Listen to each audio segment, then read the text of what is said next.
I'm so tired of people saying that it's just a movie, it's just a comic book, it's just a TV show. Whatever. No, it's not. Stories are the building blocks of our culture, of ourselves, even of our own psychology. We are a product of the stories we tell ourselves about our own past and the experiences on a daily basis, but also the stories that we choose to spend time with. What types of values, our feelings, or whatever are they promoting? What types that we like to spend our time around? They're going to shape us. They're going to shape our personality and character, and they're going to shape our perception of the world and the acts and behaviors that we put out into the world. And people don't understand that. They go, it's just a movie. It's just this. I can like and promote whatever I want. Well, of course you can, but you should pay attention to the responsibility that you have. Consume stories responsibly. As a member of society, as a human being, responsibility to yourself. Consider the consequences. You need some balance. You need some certain criteria that is going to make sure you're promoting the right kind of works, or at least have thought through the type of work that this or that story is going to do in our culture, and then make your own decision whether or not that's something you want to support. Consume stories responsibly. Consider the consequences. Consume stories responsibly.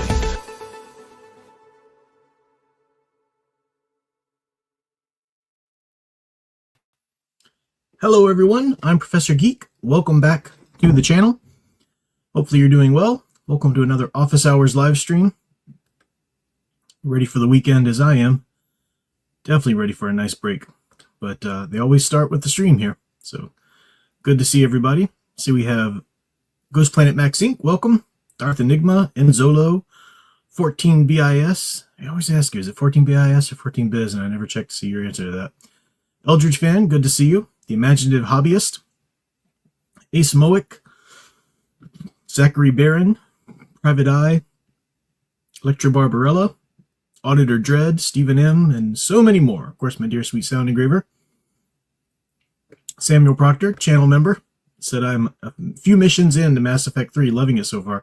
Yeah, I'm probably maybe a few more, maybe like 5 or so missions into Mass Effect 3, and I'm enjoying it too. I don't see why everybody was like, Mass Effect 3 sucks. I mean, maybe by the end of it I'll think that. I don't know. Don't spoil it for me, anyone. But I mean, so far, if I had to pick which was better, I'd pick Mass Effect 2. They definitely try to throw the gay in your face a lot more with Mass Effect 3, but it's not that hard to avoid either. You can just, I'm not going to talk to you because all you do is talk about how gay you are, so, when you talk to different, characters and whatnot. But yeah, I don't know why Mass Effect 3 is such a problem for people yet. Anyway, maybe by the end it'll just like totally bomb. I don't know. But yeah, I'm with you there. I'm playing that game as well. Lots more people here. Welcome, welcome, welcome. Make sure Leia Plus Size Studio Super. Good to see you. Michael Skimbody, great to see you there. Junk. Ohas Singh. All right. One thing I want to remind you guys of, let me put it in the chat here, is that there's the link to my short story, Girlfriend in the Basement, which is available right now on Kindle, Amazon Kindle. I just put the link. The link's actually in the description of this video. You might have to refresh it because I just added it a little while ago, but I just put it in the chat there as well. And this is the short story that I was talking about in my video where I was saying Happy Inauguration Day, good riddance DEI, and all of that. It was free for that one day. Now it's back to its $2.99 price, but that's it's not much. And I'm going to start doing, I'll show you actually. Let me just, might as well, let me pull up the, the page first. Should have had that prep, Prof. Come on. It's not like it's your first time on YouTube stream.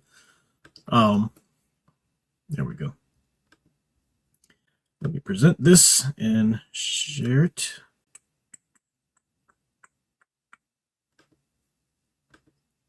There we go. So yeah, this is the my Amazon cart you see over here on the right hand of the screen. Alyssa, my daughter, she knows how to add things to my cart. Look at it. She's like $1,200 worth of stuff in the cart. She just puts crap that she wants or thinks that she wants, something she looks cool or whatever. So makes it easy to shop for whenever birthday or Christmas come around. I just look in things that she's put in my cart. She doesn't know how to click buy and steal my credit card or anything like that, which is good. But anyway, the bulk of the screen that you're seeing there is my short story, Girlfriend in the Basement. cover art there by an artist on Fiverr named Spined Art, Spinedart. But it's just a short story. It's no more than 10 pages. And that's where all my short stories are. I like to do that sweet spot where it's like a tale you can read in one sitting and it kind of has an effect on you. It is a science fiction short read, as I call it there. It's some of the Kindle lingo. And some of you have picked it up already. I really appreciate that. If you have picked it up, do please review it for me. It's really hard to get people to review your book.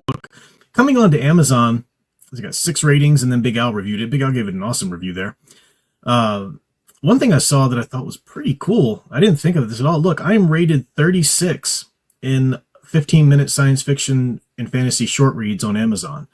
And that's like out of hundreds and hundreds, or whatever. I mean, you can click on the list, it's, but I'm rated 36. That's pretty freaking sweet, So, I could use some reviews. It's always hard when you go to a new platform like Amazon. Amazon's like YouTube. You have to prove that you can gain an audience before the algorithm will help you gain an audience. It's kind of a stupid paradox, but the answer to it is to try and use another platform that you might have to try and get, some help on that. So if you picked it up, that's great. Thank you very much. If you would write a review for me, or a rating at least, that would be wonderful. Or if you haven't picked it up yet and it looks interesting, go for it. I've been working on the second story. This is a series of tales. It's a series called Objects of Desire. And at first I was going to publish them as a hard copy compilation, but I kept feeling like this one story doesn't fit. Maybe I should write another story. And that was keeping me from publishing it for a while because I just didn't have the time or the inspiration to write another one of these stories that fit this niche so well. But then I realized, you know what? You're self-publishing anyway. Just go ahead and start publishing them one at a time on Kindle. And then one day I might, years down the road or however it takes, a year, I don't know how long it takes, but I might put them together in a hard copy compilation and sell that too. But I am working on the second one in this series, which is going to be released first or second week in February here. And that's called Posing Nude. But it's the same kind of feel as this one. They're all sort of either horror-ish or science fiction-ish, somewhere in that sort of Twilight Zone-esque, genre. And these tales in particular have to do with what happens when we, there's a great quote. Actually, I'll click on the description of the series here. Part 1 of Objects of Desire. So Objects of Desire. Fulton J. Sheen once said, "You must remember to love people and use things, rather than to love things and use people." These short tales explore the practical and psychological consequences that occur when this advice goes unheeded. So yeah, when you love things and use people, and all of these short tales they're sort of like, they deal with the consequences. That's all I'll say. But again, Girlfriend in the Basement. Story of the married couple that returned from their honeymoon to find that his ex-girlfriend has had herself cryonically frozen and left to him as a wedding present. And so they have to legally, keep up her chamber, keep up the upkeep and stuff like that as they're embarking on married life. A lot more to it than that, but that's the gist of it. The Posing Nude story is pretty cool. That's coming out next month, and that one is about this older couple, and the guy's a painter. And he starts painting these very lush nudes of this one girl in particular, keeps showing up on his canvases. And his wife's like, "Are you using a live model? Because that's kind of weird," whatever. And he's like, "Oh, no live model." And she kind of does some investigation and finds out more than she bargained for. So leave that for you there as a tease for next month. But I'm also I decided tonight that, as long as I'm doing this, as long as I'm publishing, my tales on Kindle, I might as well go ahead and publish my Heroic Inspirations. That book that I wrote with the Small House Publishing Company way back, like 2017, I think, or something like that. Publishing company went under during COVID, so the rights to the book reverted back to me.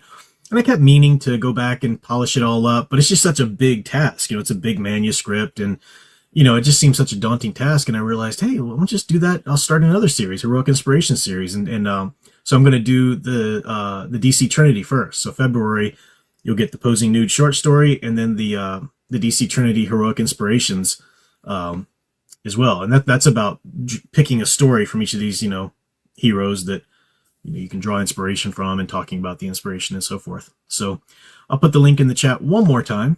Do pick it up if you haven't already, just $3. And if you would leave me a review, that would be great. Dr. Y Designs, tentacles out. It's they do seem weird, right? They do seem a little tentacly, but you'd be surprised. They're not gratuitous. Hey, Sound Engraver's mother read this story, Girlfriend in the Basement, and she liked it. So that gives me, I'm not just writing some, porno or something. They've got morals to the stories. But I'm pretty proud of them. I think they're done well. A lot of these stories I worked on throughout my, or at least the germ of these stories, started in the in working on my MFA program and whatnot, and after. So yeah. All right. Yeah, glad you're excited about the heroic inspirations there, Final Fantasy. Yeah, that's coming. I want to get some good cover designs for that, and that'll start coming out monthly too. So the first one will come out in February. So good. Thank you guys.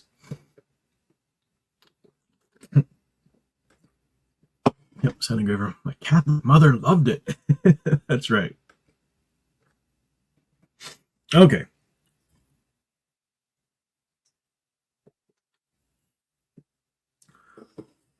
Whoa, another super chat here from Studio Super. Thank you very much. $9.99 said, I've been dying to get my hands on heroic inspirations. Love the vids and would love to get the source. That'd be definite cherry on top if it had audio. Yeah, thanks for mentioning that. First of all, thanks for your interest. But yeah, I've been thinking about doing audio versions of all of these as well. Just as short story reads. If you go on Audible, you can pick up, little short story. I love doing that with old public domain tales, in particular. There's a really great, I picked up a great version of Legend of Sleepy Hollow read by Tom Misson, the guy that played Ichabod Crane in the questionable TV series that came out a while ago. But he was a great Ichabod Crane. I mean, the perfect casting for that and his voice and everything. And so him reading it's great. So yeah, and you can do that. It's not too hard. It's not like such an insurmountable task to do that. You just have to, there's websites to find people that you can hire for narration. I mean, I guess I could read it, but I don't really have the setup, the mic and all of that. Maybe Sound Engraver could coach me through that because she's got the tech support set up over there.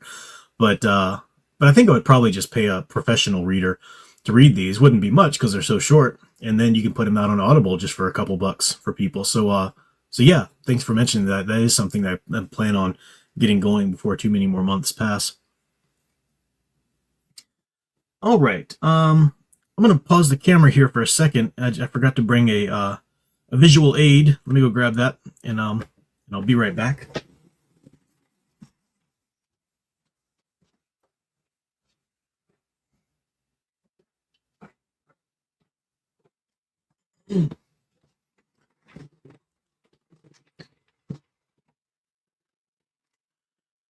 Just saw this. I didn't know this. Gentle Savage said he read the new Witcher book. I think it came out recently. By Sapkowski, the original author, did another book. I'd be really interested to see how that book is, because in terms of the Witcher novels, first one's my favorite. The collection of short stories. It's so good, man. It's so freaking good.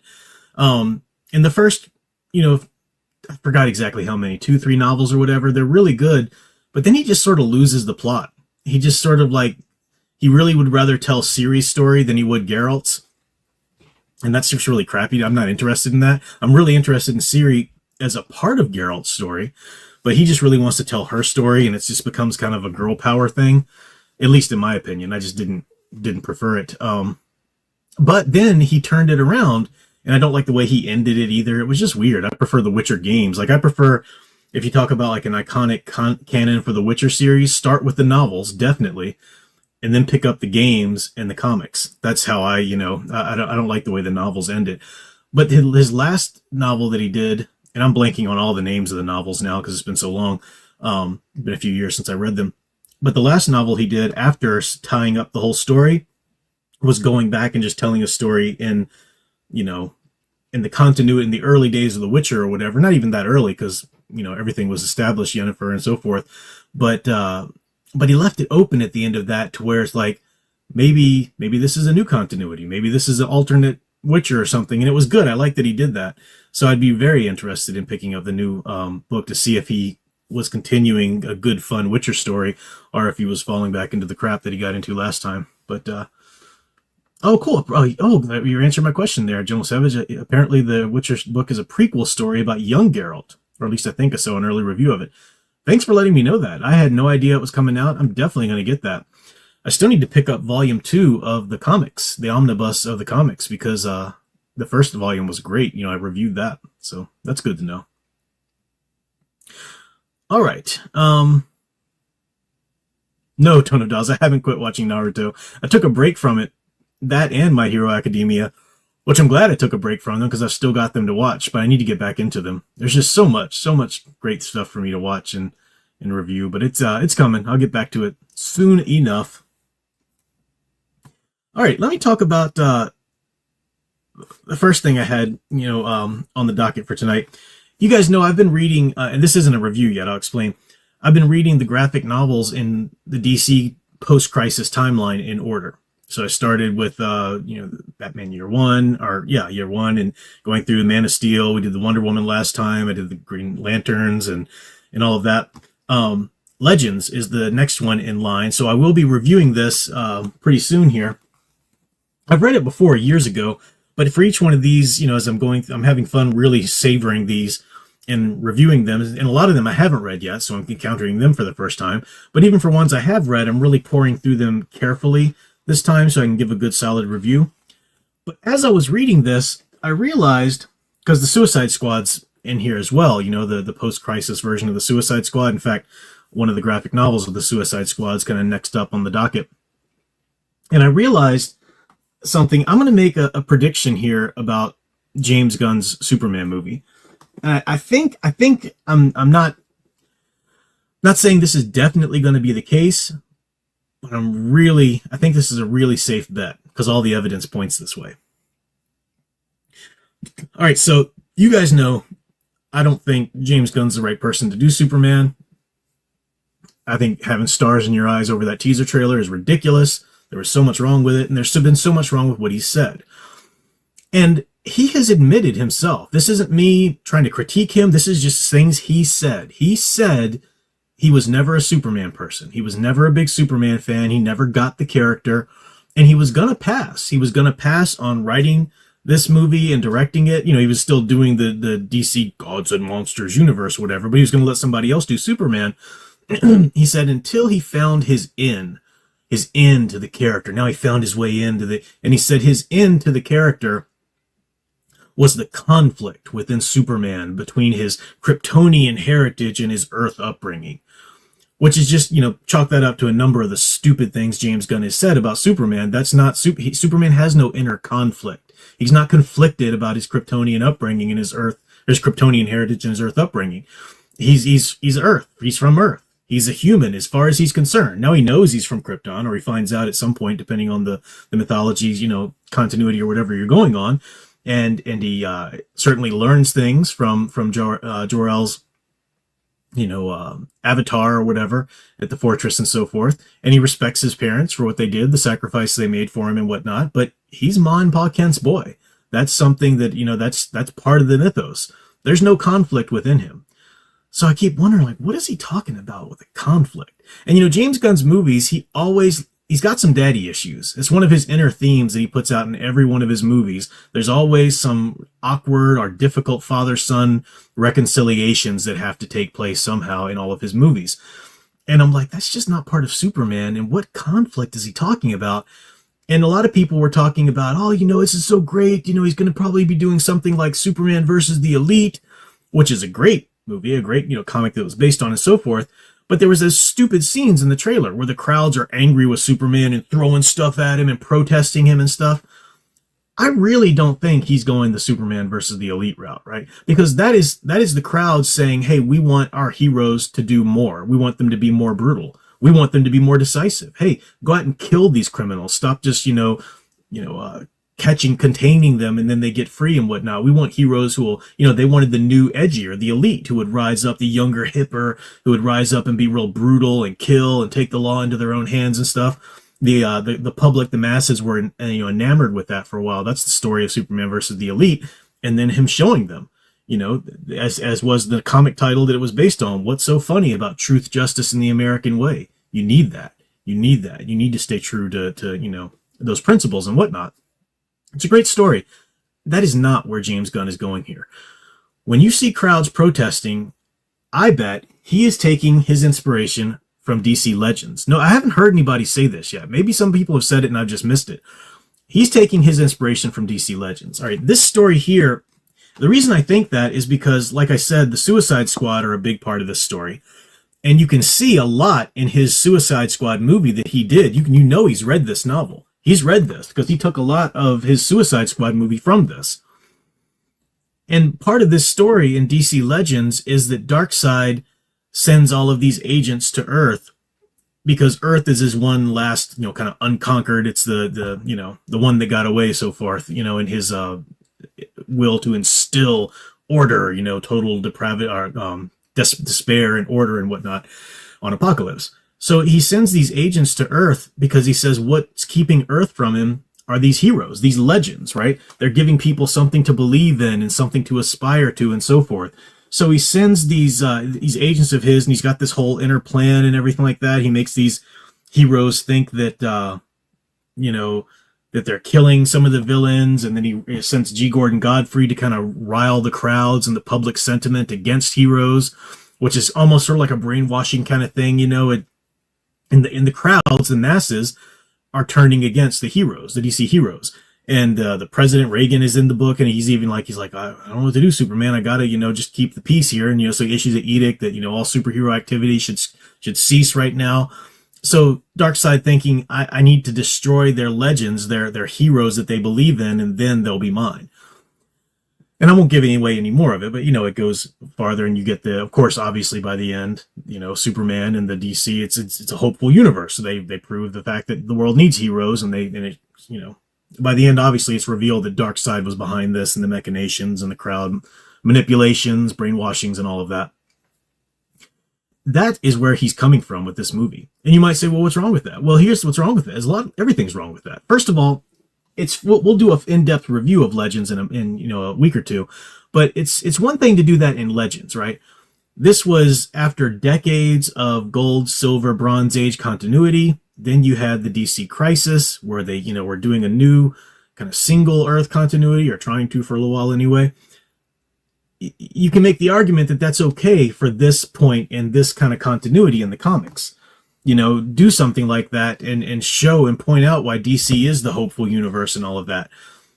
For James Gunn, for the first movie of his DC universe to be pulling that crap, absolutely not. Zack Snyder already did that. That was part of the problems with Zack Snyder's movies. Oh, the public doesn't know if they can trust this godlike superhero and Superman, and oh, some people are scared of him, and oh, Lex is, getting the people riled up here. And that was just a stupid approach. No, with a Superman movie, especially the first live action introduction of a Superman movie, you don't put him through all that crap. Oh, the crowds are turning against you and all superheroes. And that's why he's got Guy Gardner. That's why he's got the heroes that he has in that movie. Many of them are from DC Legends. He's pulling his inspiration from DC Legends. I guarantee it. Maybe I'm wrong, but I'm close enough to really, I think that's where he came from. We'll see. We'll see if I'm right or not. But that's the wrong place to look for inspiration. You don't look for you don't take the story where you got your Suicide Squad inspiration and say, yeah, that story be a good source for Superman too. Again, come on, Warner Brothers. Just because he made a Suicide Squad movie does not mean he's qualified to make a Superman movie. Just because he made The Watchmen does not mean he's qualified for Superman. Just because he made Batman does not mean he's qualified for Superman. X-Men, he's not qualified for Superman, etc. But that's Warner Brothers. That's their MO. That's their MO. What? I made a movie about a gang raper? You should do Superman. That's over and over and over again. They're on the same stupid, But, you're talking to the wind. Everybody's like, I think it's going to be great. Oh, it's going to be hopeful. I mean, some of I've talked about it before, but the ridiculous defenses. Well, I think that the crowd's protesting, that's like a That's like a meta critique of the Snyder Bros, I think. Oh, you think that, do you? No, you you invented that interpretation so you could still be excited about this movie. It's not, no, it's not it. Anyway, Studio Super, let me catch up on some super chats here. Thank you very much. You said I've been dying to get, oh no, I got that. I thought you had another super chat here. Did I miss it? Oh, there it is. There it is. You said, is basically, is into the character. Yeah, James Gunn's into the character is basically the things that sank Superman Returns and Man of Steel. How many times do we have to teach you this lesson, old man? Yeah. Stop hiring people that don't have a long history with the character. It's very simple. It's very simple. You hire Paul Dini to write the script. You hire Brad Bird to direct. It's simple. It's simple. Warner Brothers. Oh. Studio 96 Films, thank you for the super chat. You said, I sort of want Warner Brothers to just stop it at making a DC cinematic universe. I'm with you right there. They're clearly not good at it, and they always hire the wrong people. Yeah, I 100% agree with you. I've said before, I just said a second ago, it's very simple. You get Paul Dini and Brad Bird and so forth, but I don't even want them to do that anymore. I just want them to stop. I just want them to stop. You've killed it. Just, as tragic as it would be, just let heroes just go back to comic book readers' awareness again. Just stop it. Hollywood, you've shown us that you know nothing. You have no clue what you're doing with any of these characters, especially Warner Brothers. I think Marvel Studios at first, and however reason, that even when it became Disney for a while there, they were getting the characters, but then they decided to just, and I think it probably had to do something with them ousting Perlmutter. I really do. But anyway, yeah, just stop. Just stop. I'd rather have no superhero movies. I'd rather have no more Star Wars, no more superhero content. Just stop. Stop ruining it. Stop squandering it all to the point where people are just tired of it. And then you're like, oh, well, the bubble burst. No, the bubble didn't burst. You just kept inflating it full of crap. Anyway. Dr. Y Designs, thank you for the super chat there. He said, based on what James Gunn did with the Guardians of the Galaxy, I think he'd be better with a Power Rangers movie. I never thought about that. But yeah, James Gunn was perfect for Guardians of the Galaxy. I refuse to watch his Suicide Squad movie. I mean, I've read the synopsis of it, so I know it came from Legends. But I refuse to watch that because it was still in the Snyderverse continuity, which I'm not interested in that world. Don't want to spend any time in it. But on paper, Suicide Squad would be a good match for James Gunn as well. But where do people get that he should do Superman? I'll never understand Warner Brothers thinking. And it's proven to, bite him in the butt over and over and over again, too. It's just bizarre. Studio Super said, also, I heard the test screenings for the film didn't go well. Yeah, I heard that, too. The reason for that, however, baffles me. They said it had none of they had the tone of Cap, the First Avenger, and the Mummy. And I'm like, specify, please. I know, yeah. Or I heard, too, that, well, I don't know. I heard different things. I heard that. And then I heard some people say there was too much of the Guardians of the Galaxy-ish humor in it, Because that's the thing, James Gunn can't make a straight, sincere superhero film. He doesn't have that in him. And I don't mean that something like Guardians of the Galaxy wasn't a sincere movie. There are ways in which, it could be very sincere, but it always has that sort of side smirk, snide, approach to it, that sort of tongue-in-cheek approach to it. He's very, sarcastic, humor and so forth. That's just part of his themes, his content as a storyteller. That's just who he is. That's what he does. And that's not for Superman. You don't do that for Superman. But yeah, I heard the test screenings did not go well either, and they're re-editing, recutting, I don't know if they're reshooting, but yeah, it's just dumb. I agree, Electric bro. We don't need meta. Just stop it. It's Superman, for crying out loud. It's very simple. It's very simple to get Superman right. And everybody's like, it's so hard to get Superman right. No, it's not. Shut up. Get somebody who understands him, and it's perfect. It's easy. But yeah, I'm with you guys. At this point, just stop. Just stop. Oh, I didn't know this. Samuel Proctor said, speaking of Brad Bird, I found out recently that he was going for making a hand-drawn adaptation of Will Eisner's Spirit. Wow. He did a pencil test trailer that's on YouTube. Well, I'm going to have to look that up. That's really cool. Back in the 80s, you said? Oh, cool. I'll have to try that. All right, I think I caught up there. Oh, my dear Sounding Griever flexing her 8-month membership says Superman's got to be realistic. Warner Brothers, yeah. Well, that was the whole, the whole Zack Snyder bro defense. We don't want cheesy. We want it dark and gritty and real. Then you don't want Superman. Stop. You don't want Superman. Then that's not what Superman should be. It's never been that. Stop trying to make it that.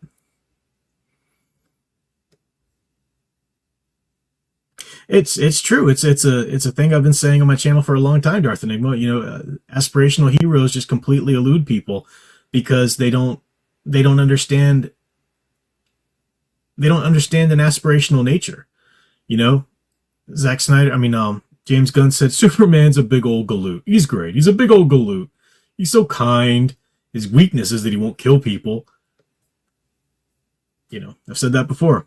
I even heard somebody trying to spin this around said, well, calling somebody a galoot is actually a compliment, in some places. No, it's not. There's language and there's actual meanings of words. Stop, for the crying out loud, trying to spin this and turn it all around just so you can say, everything's fine, guys. It's going to be great. Tom King is on the storyboard consultation. Come on.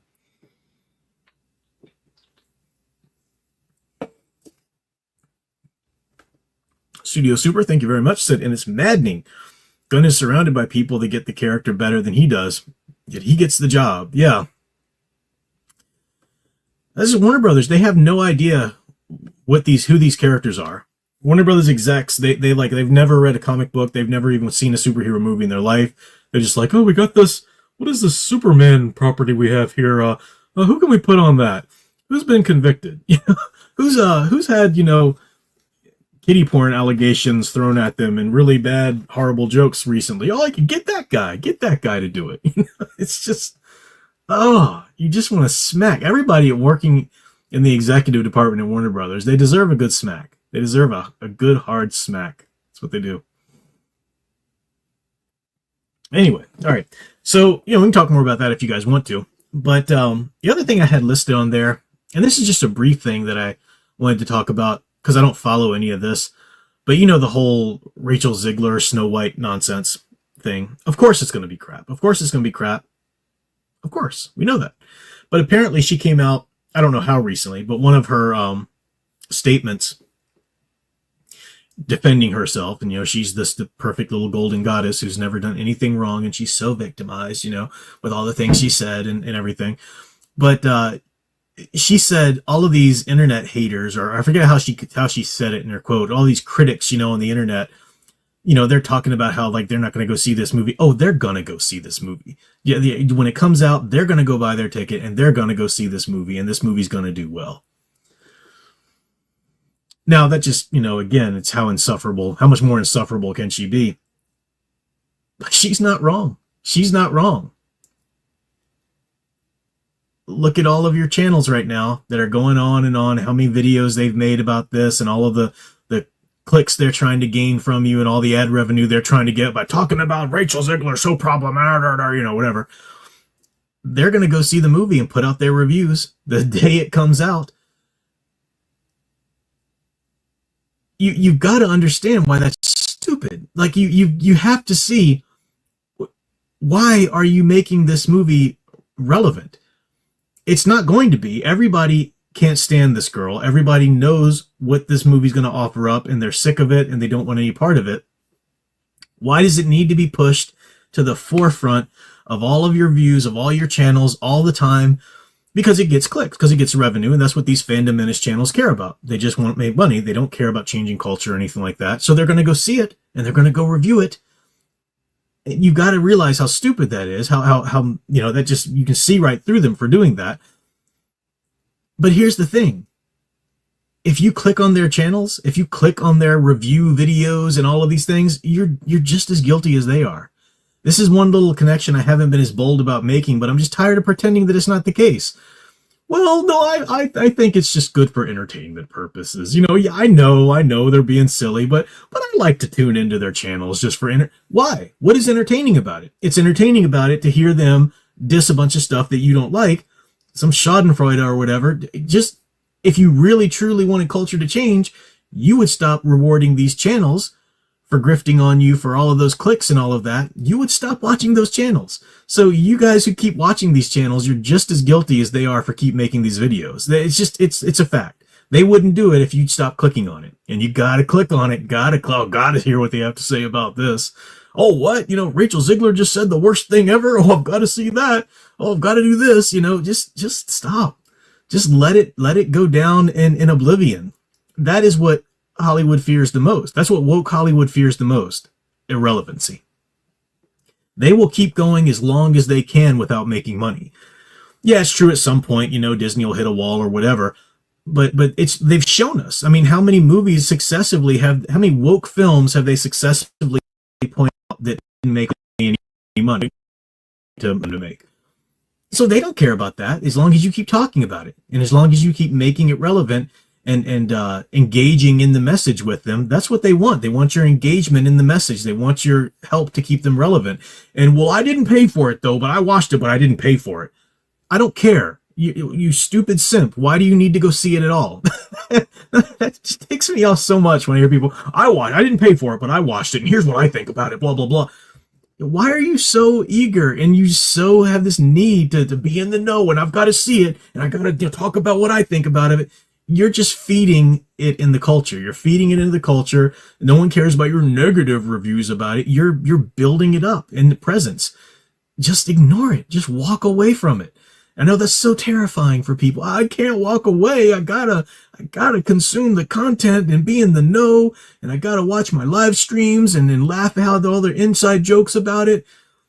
Or you could just go read and watch good art. There's a plethora of it that's out there that you haven't read yet. Just go engage with good art.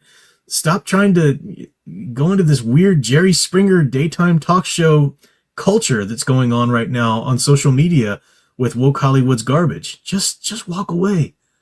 That nothing will change until you walk away. Anyway, that's all I have to say about Snow White, basically, because I don't really follow anything about it, but I just heard somewhere that she had said that, and I tried to verify that it was something she said, and I thought, you know what, she's not wrong. She's not wrong, and that's a shame. Tom Spiegel, thank you for the $10 super chat. He said, a traditionally animated spirit sounds cool. I agree. But if anyone out there is making hand-drawn animated movies, they should be working on the Thrawn trilogy. Hey, that'd be great. Although not right now. I would say don't do it right now because Disney still owns all the rights and you'd have to go through Disney, and no, we don't want anything in Disney touching that. But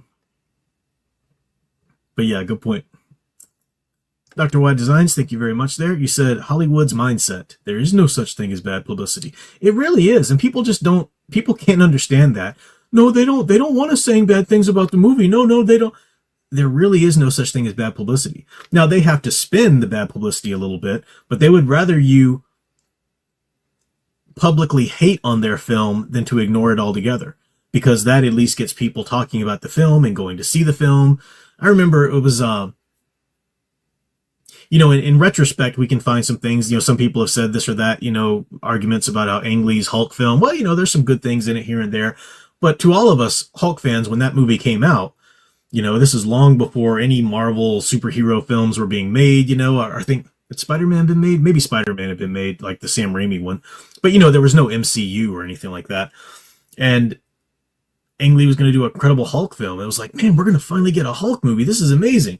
And then, it came out, or the trailers and all that stuff, and it turned out to be absolutely zero inspiration from the comics or even the old great television show or anything. It was just this weird, bizarre thing that Ang Lee wanted to do and call it Hulk.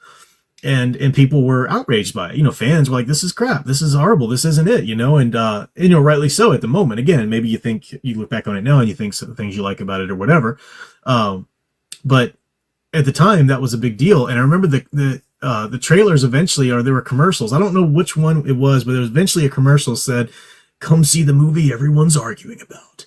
And that was a selling point for them. They're like, we don't care if you hate it. Hey, you hate it, good, come see it. And, more people will see it so they can argue with you. And this is great. We're making money. Yay. So it's just whatever.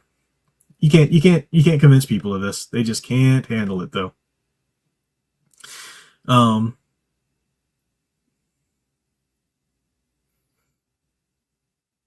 I don't know. You might be talking to somebody else, Samuel Proctor, but you say, I say innocent until proven guilty when it comes to gaming. Give me proof of allegations. Yeah, I haven't followed any of that. I don't know any part of the story. But in general, I say innocent until proven guilty, right? I still need to look into the Cosby thing, to be quite honest with you, because I don't. People say, yeah, but he was convicted. I'm like, well, I don't even mean anything. I mean, what is the evidence? Did they actually find, like, was there DNA evidence, or was there, like, it was just a lot of people spoke out against him in today's, woke culture and all that kind of stuff. I mean, I just, yeah. I need a little bit more information before I publicly hate this person and talk about how vile they are or whatever, My dear sweet sound engraver, thank you very much. Said, feeding the beast. Relevance is the best currency. I agree. Yep. That's what they want. They want relevance. People just can't help giving it to them.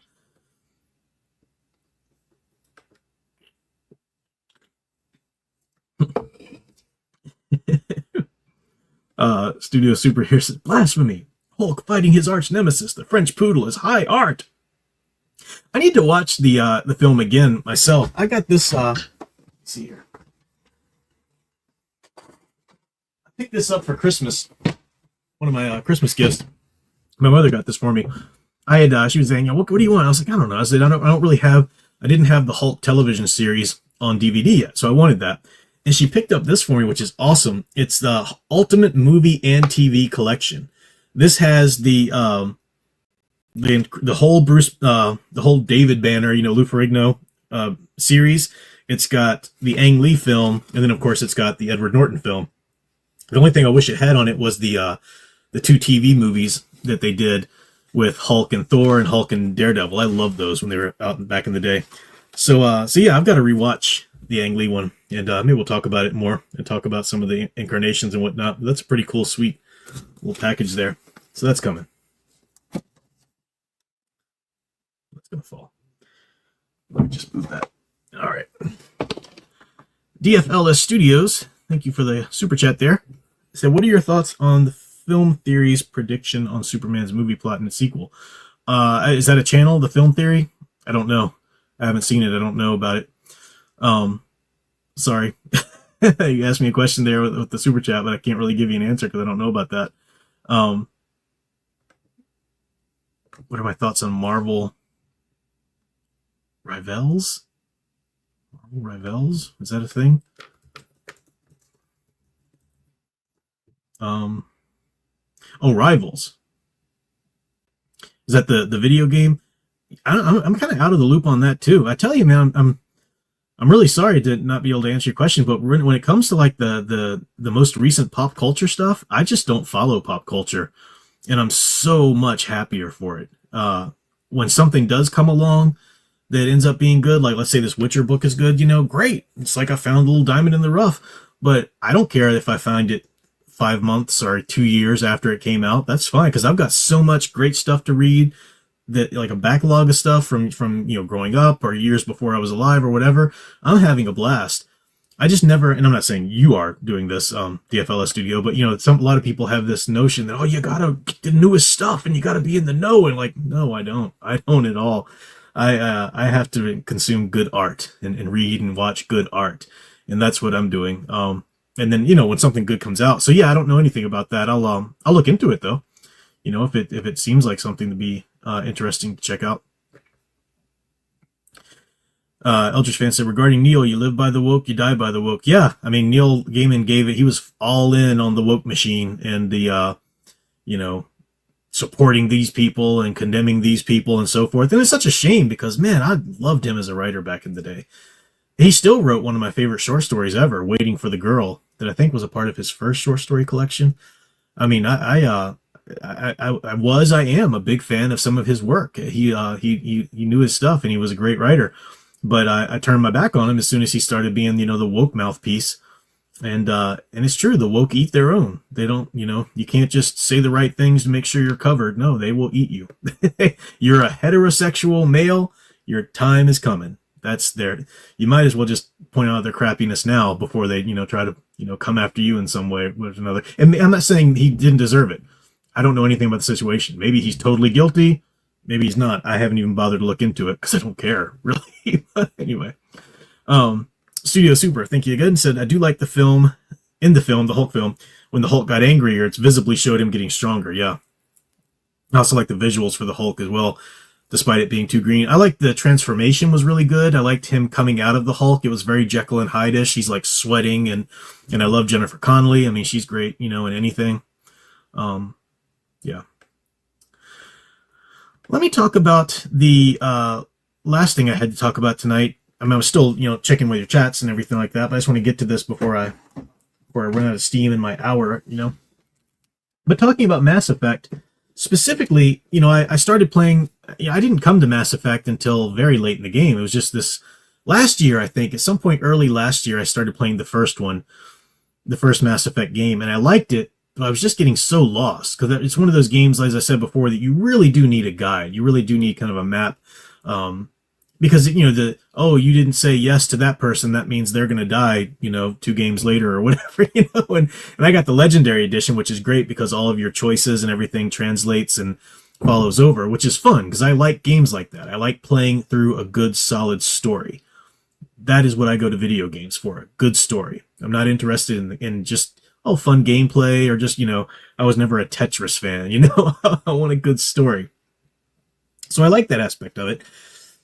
And eventually I found, some guides or whatever that wouldn't spoil things, but still let me know the importance of certain decisions and they slow down here, make sure you got a backup save in case you do this wrong or whatever. So, and I played through the first one and loved it. Played through the second one, dearly loved it. And I'm playing through the third one right now and I'm enjoying it thoroughly. I don't see, a lot of people are saying the third one was crappy, but I don't see that yet. But again, I haven't finished it. So maybe there's something I don't know. And I also found out that, of course, BioWare was behind it. Now, I know BioWare is, like every other gaming company, has just gone the way of the woke, and they're nonsense now, especially that Dragon Age debacle and everything. But BioWare back in the day gave us Star Wars The Old Republic, and great writers, great Star Wars EU people were a part of that, Drew Karpyshyn and so forth. And then I found out that there are there are Mass Effect's novels and comics that tie into the game story. So I've read all of the comics. I've got that big sort of omnibus of comics, BioWare of Mass Effect comics, and I've read all of the comics up through the certain part of Mass Effect 3 that I'm in now.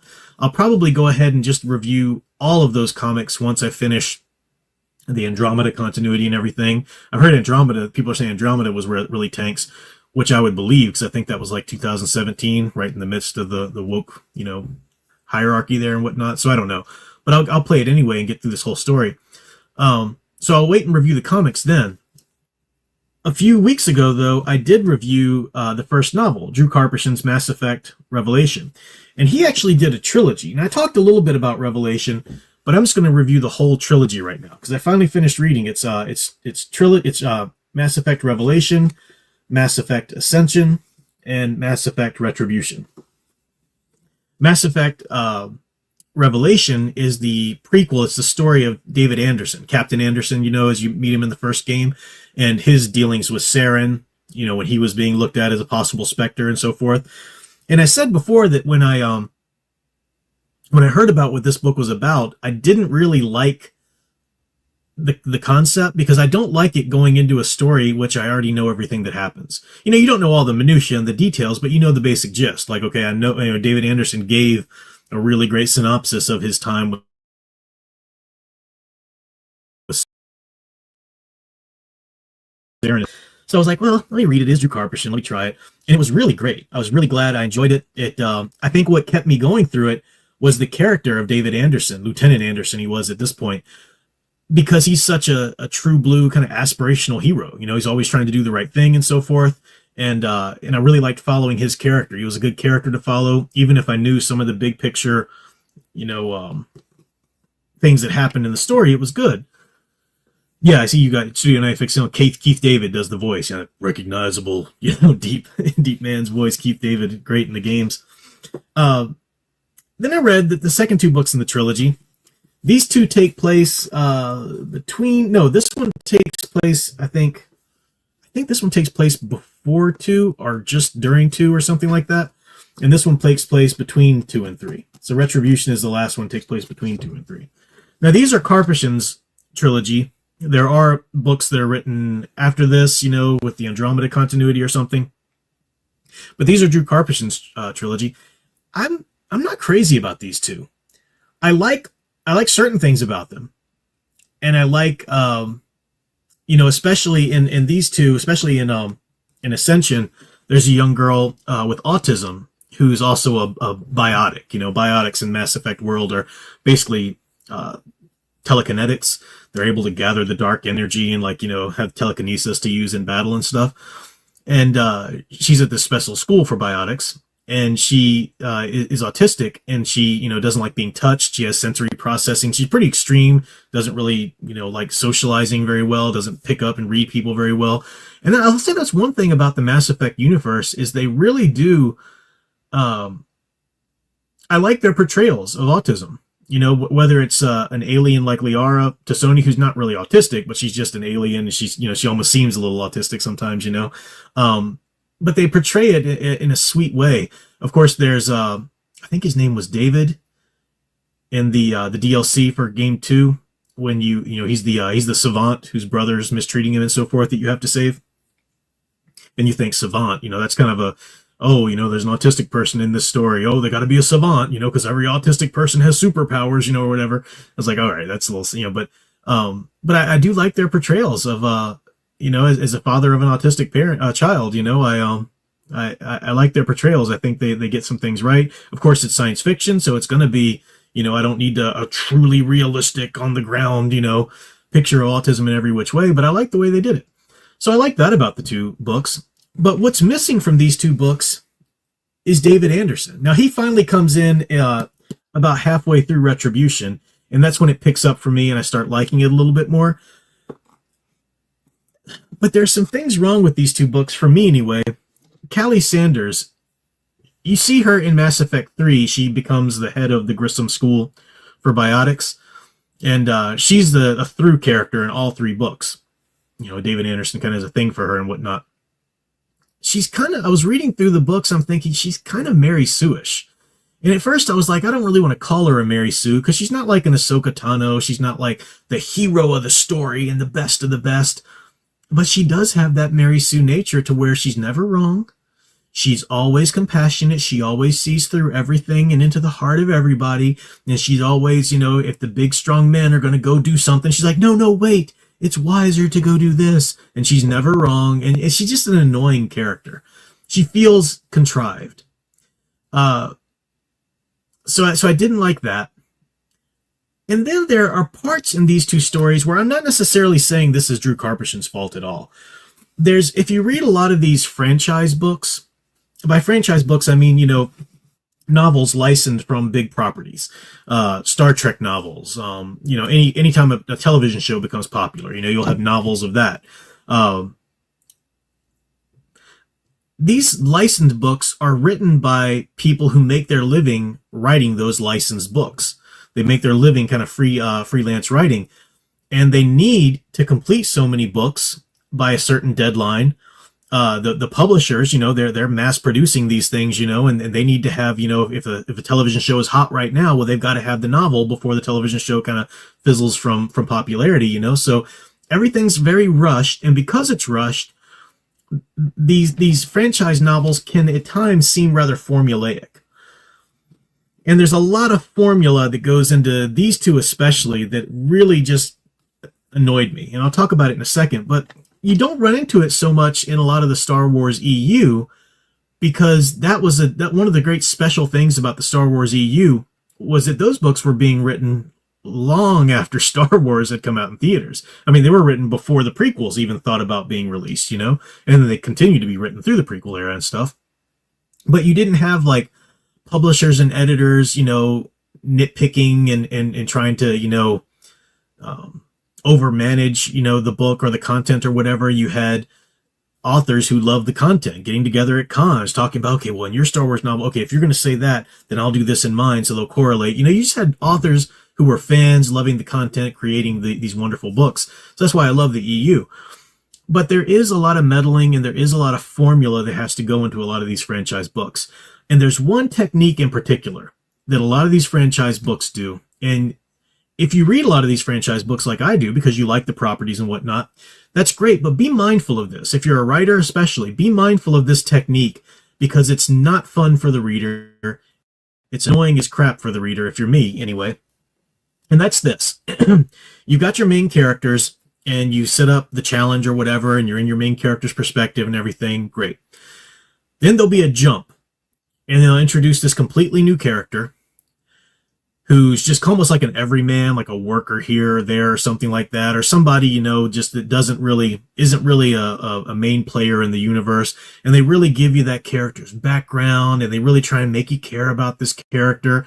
And it turns out that this character is probably going to end up dying, but they're just sort of a minor player in this big incident that needs to happen to move the story along. So if you're in your main character's perspective, we have to go stop, you know, Mr. Evil, so we can, you know, go over here, and Mr. Evil is going to try and pull off this heist that we've got to go stop.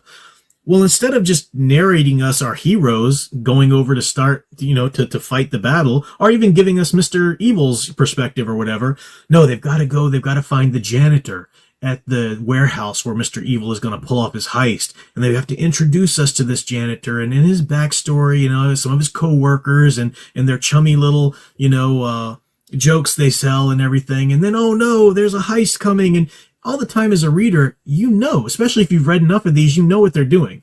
All right, this guy's going to die because he's somebody that I don't care about and I've never met, and the writer really wants me to care about them. Oh no, the heist is coming. I knew the heist was coming because I was excited about following that part of the story when I was with my heroes or with the main story.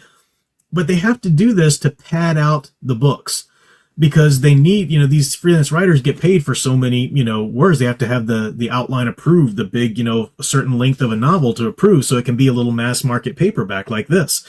So they use this technique to pad out the story, to, you know, let's jump into so-and-so's perspective here and give their view of this incident that you already knew what was going to happen. You're already excited to see it happen. You don't want to just grind the pace to a halt in, you know, Joe somebody's little perspective over here, while you see everything that you know is going to happen anyway happen, and it happens slowly, and they're so shocked that it's happening. It's so boring. It's so freaking boring. And this is a pitfall that Drew Karpyshyn falls into a lot. Now, I love Drew Karpyshyn's work. He's written some of the greatest Star Wars books. I love them. I loved Revelation. Mass Effect Revelation was really good. Or, excuse me. There it is. Revelation was really good. But he does do this technique a lot. And he does this technique in his own work, too. It's kind of the thing, if you write so many of these franchise books. I tried reading Drew Karpyshyn's own personal property that he wrote, his own, you know, title that he wrote. And it was just the same thing. It was, I couldn't get into the story at all. A lot of reviews are like, but if you stick with it, by the end, it actually gets good. Every single chat was like, almost halfway into the book of Drew Karpyshyn's own, like, personal property novel, he introduces you to a character. He tells you about their world, then they die. Then he introduces you to this other new character. He tells you about their world, and then they die. Then he introduces you to the other two character with their kids, and then they all die. And then it's just like, bro, enough. Give me somebody to care and give a crap about, you know? But they do this, and they learn this technique from writing these, you know, formulaic franchise novels. And you don't have to pad out stories like that. But again, just because the industry, they got to write, you know, however many of these books that year to make a living, and they pull these little, you know, cheats, and it's not fun for the reader. So I was if you are a Mass Effect fan like myself, especially if you're a completionist and you really want to just know all of the lore, the content that goes on in these books really is some good stuff that weaves into the overall story. In my opinion, though, you could just read the synopsis of these online and you get what you needed to know. But if you're a completionist like me and you just want to read them, great, read them. I definitely enjoyed Mass Effect Revelation. The comics are pretty good. I'll talk about them more later. But, you know, I do say that there is a lot of tie-in. You know, it's not kind of like, oh, here's a story that's sort of set in the universe, but it doesn't really touch the events. No, the things that go on in these books, you know, when you do eventually meet Kali, you know, as she fits into Anderson's life and so forth. So I like that. So I wanted to give that little review of these books, but also as a way to talk about that the type of writing you encounter a lot of times in this franchise writing. And it's not always, I'm not saying that the authors themselves are bad authors. Oh, they're subpar authors. They're writing popular franchise. No, not at all. But if that's their livelihood, they're gonna more often than not slip into some of these little cheats and some of these little ways that are just annoying to readers, you know, and it's a shame. I wish they didn't have to do that. I wish they wouldn't do that. I don't know, get a side job so you don't have to write 1,000 novels a year, you know, something. But anyway, 499 super chat from Studio Super. Thank you much. Said, if I have to wait till the end of the story to get good, by then it's too late. I know people are telling me about Wheel of Time. A lot of people, and some of you here might be, you know, big Wheel of Time fans, and that's fine. I read the first novel and it was just, I didn't need to have read it after I read it. I didn't hate everything about it, but I just didn't need to have read it. It was so derivative of Lord of the Rings. And I started trying to read the second one, and I just couldn't get through even the intro to the second one. It was just so boring to me. And instead of see it like that, I really liked it. No, the response I always get from Wheel of Time fans is like, oh, but you got to give it to the third book. Once you're in the third book, it's amazing. If you can't engage me as a reader until your third freaking book, then you don't deserve me reading your work. I don't care if it's the best story ever written on the face of the earth by the book 3. I'm not reading 2 whole books just to get to that. Like, no, that whole argument that you got to give it some time. I mean, you can say, hey, for those people who do give it time, you'll probably end up enjoying book 3. Sure. But I don't gotta do that. You know, I don't gotta do that at all. Anyway,